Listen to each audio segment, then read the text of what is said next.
Halo teman-teman semua, berjumpa lagi dengan kami di podcast kita yang kedua, yaitu di Simple Abundance.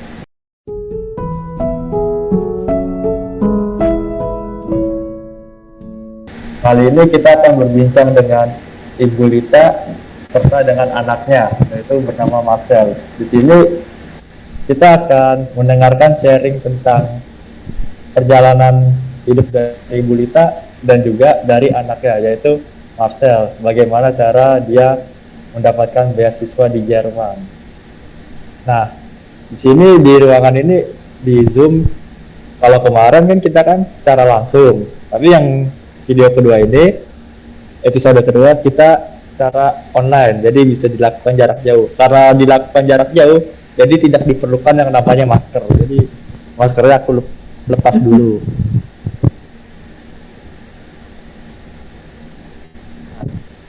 Dilepas. Jadi kan karena kita jarak jauh nih, jadi kan nggak bakal ketularan virus corona. Kan nggak mungkin dari Indonesia virusnya bisa jalan ke Jerman, kecuali kalau berjumpa langsung. Bener nggak Bu sama Kak? Iya, justru lebih dibuka maskernya lebih kelihatan gantengnya. Aduh, kelihatan ganteng kalau di kamera Bu. Ini karena ada efek kamera Bu. Coba nggak ada efek kamera. Iya, lebih ganteng lagi. Aduh, kasih banget Ibu. Iya, oke. Oke, Ibu perkenalkan, nama saya Francis Sandiawan. Kalau boleh tahu nama Ibu siapa? Saya Lita Gunawan, ya, itu nama kecil saya, yang dimana saya suka pakai dah kalau saya suka ikut Zoom nih, pertemuan malam melayani Tuhan. Saya berasal dari Jakarta, dari paroki Santa Helena Curug, Tangerang. Oh, Ibu dari Santa Helena? Iya. Aku di Santa Helena, Ibu. Aduh, kalau kita nggak kenal, aduh di mana tuh? Aku di Bonang. Oh iya, saya di Taman Ubud.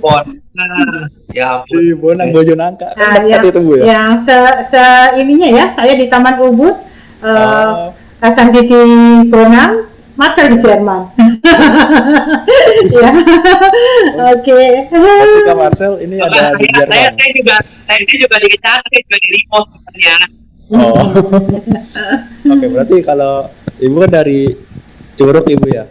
Berarti kapan-kapan kita bisa ketemuan Ibu. Oh, bisa sekali. Berarti syutingnya 2 kali. Oh, aduh. Iya, Oke. ada. Ini Ibu sekarang punya anak kan namanya Marcel. Nah, Marcel sekarang ini tinggalnya di mana?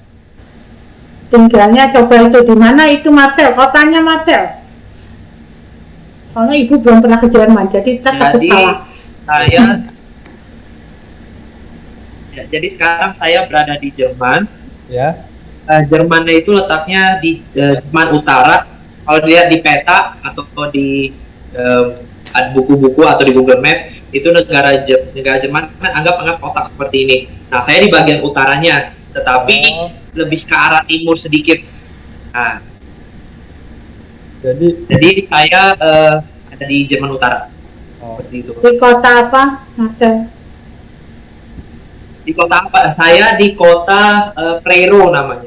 Seperti itu. Jadi Kak Marcel itu ada di Jerman Utara nih, utara. Tapi di timur. Agak mirip ya, dikit. jadi ya. Kalau dilihat petanya bakal lebih jelas kok. Oke, siap Kak Marcel. Ini aku kembali ke ibunya ya Kak Marcel. Ibu Lita, bentar. Oke, tadi udah jelas ya dari Santa Helena Curug. Ya. Saya seorang single mom yang punya anak 1. Ya, jadi Marcel, saya single mom bukan meninggal, tapi pisah ya, bercerai. Walaupun di dalam agama Katolik tidak boleh bercerai, tapi kenyataannya kan memang mau gimana ya? Kalau memang yang lain berpikir seperti itu. Jadi waktu itu Marcel, kita berdua ditinggal pada saat itu Marcel umur 13 tahun, SMP kelas 1. Jadi kami berdua hidup cukup pantang-panting lah, karena kami tidak ada yang mensupport secara ekonomi.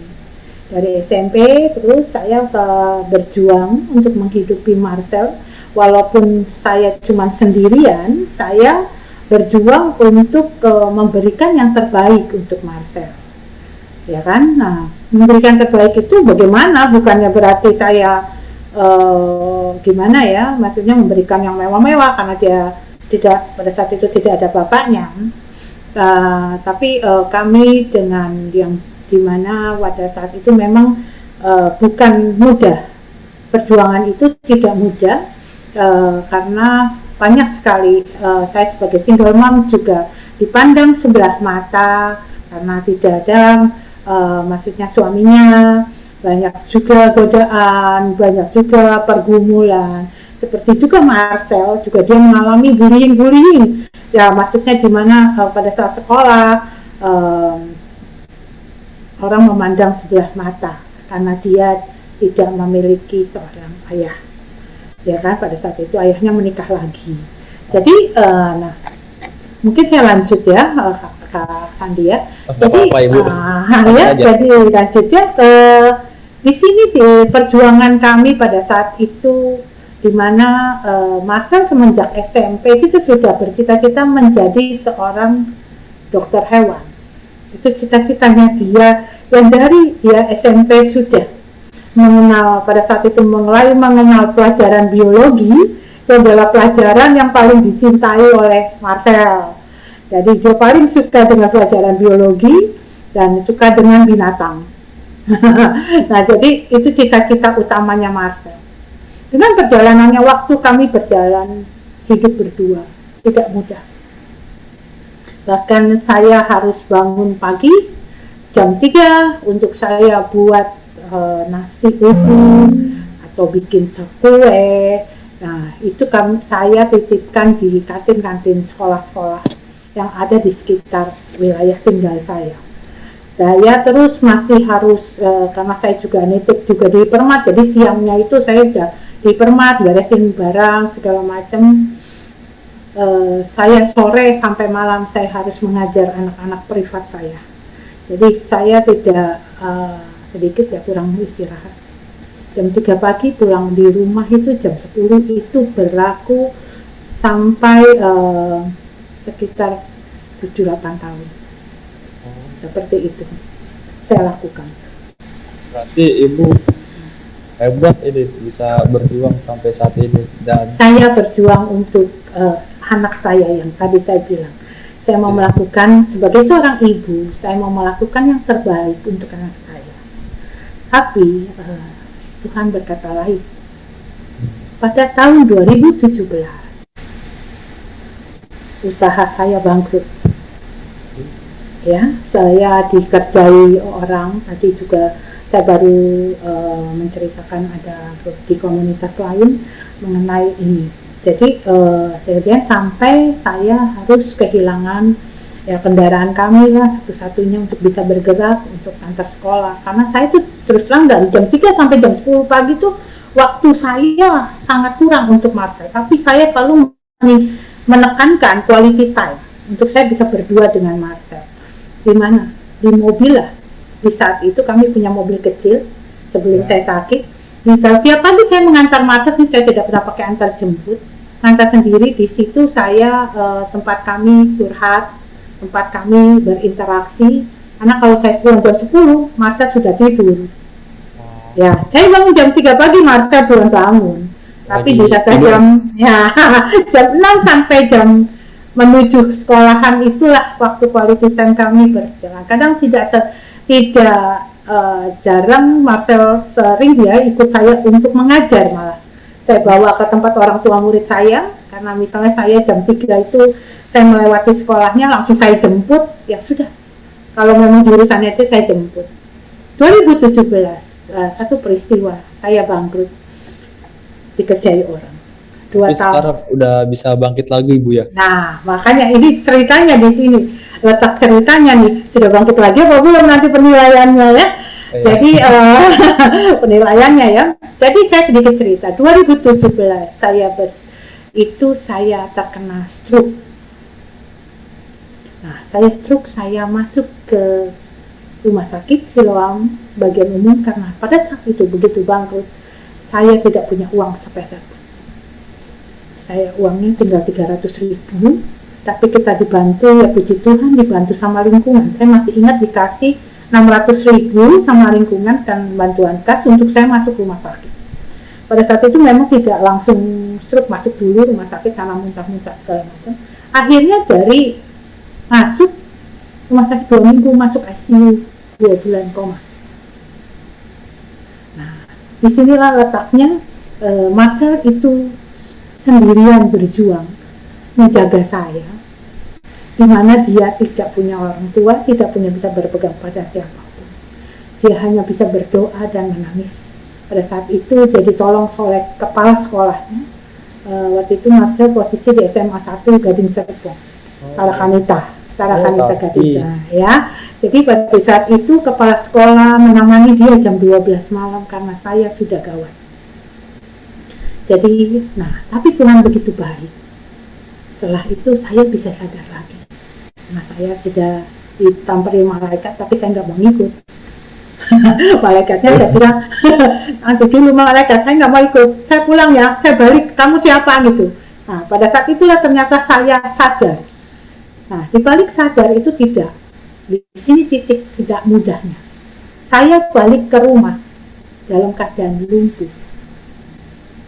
Saya keadaan lumpuh total, saya tidak bisa duduk, tidak bisa berjalan, tidak bisa berdiri, bahkan saya hanya bisa tidur terlentang di tempat tidur. Marcel lah yang mengurus saya, mengganti pampers, memandikan saya, masih makan, menyuapi saya. Saya sangat berterima kasih.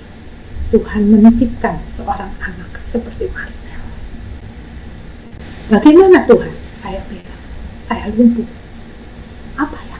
Seperti saya bilang di depan, bahwa saya mau memberikan yang terbaik untuk anak saya. Tapi saya lumpuh sekarang. Bahkan, selama saya sakit, uang sekolah itu tercecer. Kami nggak bisa bayar. Tapi Tuhan kembali. Tuhan itu begitu baik pada kami berdua. Tuhan begitu baik. Uang sekolah dibantu dibayarkan oleh Tarki sama orang tua murid yang lain membantu kami. Bahkan Tarki mengusahakan. Pada saat itu saya mau dibantu Santa Helena untuk pinjam kursi roda, tapi Santa Helena itu kan parokinya tidak terlalu besar, ya. Jadi Santa Helena punya kursi roda itu terbatas untuk lansia. Nah, akhirnya Tarakanita membantu saya, kepala sekolah, untuk mencarikan kursi roda di Santa Laurentius. Kenapa? Kepala sekolah ini begitu membela mencari kursi roda. Karena Marcel tidak bisa sekolah. Karena Marcel harus mengurus saya. Kalau saya ditaruh di kursi roda, saya itu bisa 3-4 jam, dari pagi sekolah sampai jam 3 sore, itu bisa seharian duduk di kursi roda, ditaruh makanan aja. Gitu lah, kan nggak jatuh. Kalau di depan TV ya sudah, saya nonton tidur aja. Tapi kalau di tempat tidur kan nggak bisa tinggal berjam-jam. Nanti saya mau makan atau mau apa bagaimana gitu kan. Nah itulah waktu itu Tuhan begitu baik pada kami. Akhirnya Marcel sekolah lagi dan saya diberi kesempatan sama Tuhan untuk bisa belajar lagi berjalan. Dan memang itu juga dikirim pengobatan, itu juga berkat dari Tuhan, bahwa dikirim dari Laurentius, seorang tukang terapis pijat untuk orang stroke, yang dimana saya belajar lagi berjalan. 1 tahun saya baru tidak bisa berjalan dengan normal, bahkan menulis pun saya belajar kembali karena stroke benar-benar ini. Nah, kehidupan kami kembali semenjak saya ini kembali tidak mudah. Karena saya dari mana? Nanti kami nggak bisa makan. Kalau saya nggak bekerja, dari mana? Kami pernah merasakan uang tinggal 13.000 untuk makan berdua sehari. Ya, itu kita pernah alami. Kalau di Tarakanita, maksudnya kepala sekolah itu sudah mengerti keadaan kami, mereka bantu. Tapi kami tidak mau menyerah untuk mengharapkan belas kasihan dari orang lain. Saya belajar kembali, yang dulunya saya menjadi juru privat dan saya mengajar sampai anak SMA, tapi dengan saya sudah bisa berjalan dikit-dikit walaupun terhenti, tapi saya belajar lagi untuk mengajar anak-anak dari TK dan PSD. Jadi kan saya tidak perlu membuat yang dimana dulu saya kalau ngajar matematika, fisika, kimia itu masih nyentek di ini, tapi kalau ngajar anak SD kan lebih mudah. Jadi saya tidak, karena saya sudah stroke. Itulah kami berjuang berdua sambil akhirnya saya membuat kue. Tetap membuat kue. Tidak jahat ini. Hampir tiap hari Marcel bawa kue atau nasi uduk yang ke sekolah. Dia menjual dengan ke teman-temannya untuk membantu saya, membantu ekonomi kami. Tidak terasa akhirnya Marcel kelas 3 SMA yang dimana sudah lulus, dan berarti kita harus tadi kembali cita-cita dia untuk menjadi dokter hewan ya. Tapi gimana ya, saya seorang ibu terus terang bingung antara bingung dan lemes. Saya cuma bisa berserah kepada Tuhan. Saya nggak bisa bilang sama Marcel, mami nggak punya uang loh untuk kuliahin kamu.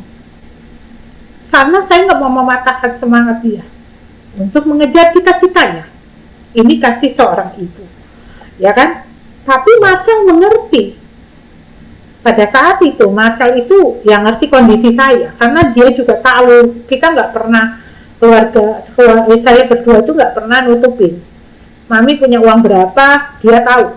Saya punya uang berapa, kita selalu berjanji dari kami hidup berdua, kami adalah terbuka walaupun dalam hal apapun. Jadi kami masalahnya gitu. Nah, disitulah pada saat itu Tuhan kembali begitu baik. Di saat kami mempunyai jalan buntu, Marcel tidak diterima di universitas negeri. Andaikan diterima pun, saya bingung. Biaya kuliahnya pakai apa? Dia pernah apply ke Jogja. Pernah kami dapat dana sedikit untuk dia naik ke Jogja, ke Atmajaya. Majaya. Ya. Pernah dia pergi berangkat sendiri, padahal dia belum pernah ke Jogja loh. Hebat berarti. Berangkat sendiri ya. Nah, tapi tidak lulus. Tuhan punya jalan lain. Sampai sekarang saya masih bertanya. Nah, ya, Tuhan punya jalan lain nih. Nah, Kak Sandi jangan bingung ya Kak Sandi ya. Iya. Nah, jangan bingung ya. Jadi cerita lanjut. Kita cerita.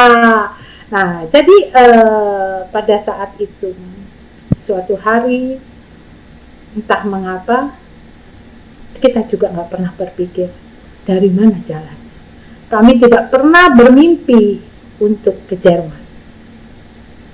Ya, Marcel bukan dapat beasiswa penuh dari ke Jerman, tapi dia bisa bersekolah di Jerman. Bagaimana? Kok bisa gitu kan? Dia mengikuti satu program yang dimana untuk bisa memungkinkan seluruh anak-anak yang pengen sekolah di Jerman tapi kesulitan biaya gitu loh, dia mengikuti satu program itu. Nah, itu nanti Marcel yang terang juga programnya apa ya. Nah, kalau di sini saya cuma bisa berkata untuk teman-teman, untuk adik-adik, untuk anak-anak generasi muda pada saat ini, janganlah putus asa mengejar cita-citamu setinggi langit. Ya, karena sesuatu, apalagi kita ini sama Tuhan, sesuatu yang tidak mungkin bisa mungkin terjadi. Karena ya kan, kalau kita pikirkan segala dengan kita kemanusiaan kita, bahwa nggak mungkin Marcel ke Jerman. Iya betul. Ya kan, bahkan Marcel pada saat Marcel sudah berangkat pun, saya itu diejek-ejek orang.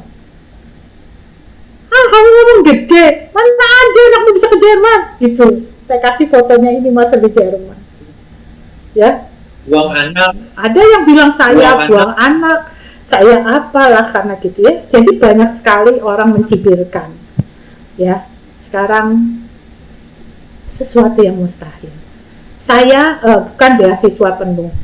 Marcel berangkat ke Jerman butuh biaya paling 3 yang harus diketahui adalah biaya penerjemahan ijazah. Pasti ada, ya kan? Ya. Nah, dan baju nggak mungkin dong, nggak ada kopernya, ya kan? Pergi itunya berdasar program itu harus 3 tahun, ada kopernya, ada bajunya, dan di sana kita kan musimnya 4, bukannya kayak di Indonesia tinggal 2 tahun, iya. Tapi Tuhan lagi baik, saya nggak ada dana itu, Tuhan melancarkan semuanya, dan Marcel berhasil berangkat ke Jerman. Tahun ini Marcel sudah lulus dari 3 tahun sekolah. Nanti dia ceritakan dia sekolah apa. Ini tahun keempat Marcel berada di Jerman dan sudah menjadi seorang staf ahli dalam restoran Frahman dan menjadi pegawai tetap di salah satu hotel bintang 4 di Jerman. Nah, itu singkat cerita dari saya. Saya tidak membanggakan anak saya, tapi saya bersyukur apa yang menjadi berkat Tuhan kepada saya dan Marcel. Ini yang saya mau bagikan, dan kepada para generasi muda sekarang. Kita dalam pandemi ya, sudah 2 tahun nggak boleh keluar, nggak boleh sekolah pula, nggak boleh ngapa-ngapain ya. Jadi bingung juga nih mau ngapain kok ini. Nah, saya sebagai walaupun saya bukan guru resmi, tapi saya cukup bersedih. Anak-anak itu harus daring dari rumah. Anak-anak masa depannya gimana ke depan. Tapi saya hanya berpesan kepada para generasi muda kita, ya, jangan putus asa, ya, raihlah cita-citamu setinggi langit. Tuhan akan membuka jalannya. Tidak ada yang mustahil bagi Tuhan. Tuhan tinggal meletakkan tangannya, semua akan bisa terjadi, ya kan? Ya. Yang penting memang proses tidak gampang. Nanti Marcel akan cerita prosesnya tidak mudah dia di Jerman, tetapi semua itu perlu kerja keras.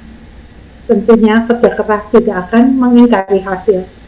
Sekarang saya bisa berbangga punya anak Marcel yang bisa membantu saya secara ekonomi. Sekarang Mami sudah pensiun, tidak kerja apa-apa lagi. Mami cuma melayani Tuhan. Semua kehidupan ekonomi saya disuplai oleh anak saya tersayang Marcel Kurnia. Itu. Dan itu cukup. Hebat kali. Terus ini aku boleh Kak, silakan Bapak. silakan ayo ya. aku boleh nanya ke Kak Marcel gak nih?